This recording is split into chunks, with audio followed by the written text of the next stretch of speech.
ఇక్కడ మనం చూడవచ్చు గ్రామాలను ఏ విధంగా అభివృద్ధి చేస్తున్నారో బ్యాంకింగ్ సెక్టర్ ద్వారా.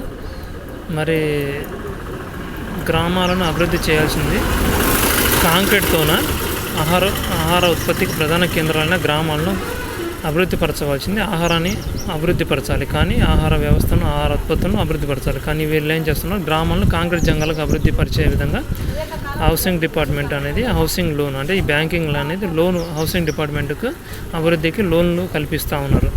ఇప్పుడు మనం ప్రత్యక్షంగా ఇక్కడ చూడవచ్చు ఏ విధంగా బ్యాంకింగ్ వ్యవస్థ ఎంత దుర్మార్గంగా ఉందో.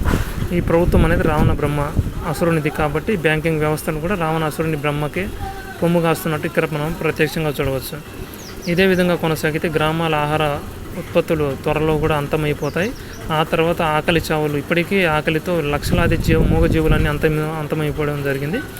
ఇప్పుడు గణనీయంగా ఘనవేగంగా పెరుగుతున్న గణతంత్ర ఆధీనంలో ఏదైతే ఉత్పత్తులు పెరుగుతున్నాయి వినాశనానికి, మరి మానవ జనాభా కూడా అమాంతం పెరిగిపోతున్నారు. వారి యొక్క అవసరాలు తీర్చడం కోసం రావణాసురుని ప్రభుత్వం ప్రతి మనిషికి ఇల్లులు కట్టడము, ఆసుపత్రులు కట్టడం, ప్రతి దానికి ఈ విధంగా ఆహార ఉత్పత్తులను నాశనం చేస్తూ రాక్షస ఆకలిని తీర్చే విధంగా ఈ రావణాసురుని ప్రభుత్వం ఈ విధంగా దుర్మార్గాన్ని పెంచి పూజిస్తున్నది ఇక్కడ ప్రత్యక్షంగా మనం చూడవచ్చు. ఈ బ్యాంకింగ్ వ్యవస్థ ఎవరిదంటే రావణ బ్రహ్మ అనే నరరూప రాక్షసుంది. ఈ నరరూప రాక్షసుని బ్యాంకింగ్ వ్యవస్థ అనేది రావణ బ్రహ్మ కార్యాలను అభివృద్ధి పరిచే విధంగా, గ్రామాలను కాంక్రీట్ జంగలుగా మార్చే విధంగా ఈ బ్యాంకింగ్ సెక్టర్ పనిచేస్తుందనేది ఈ సందర్భంగా మనం చూడవచ్చు.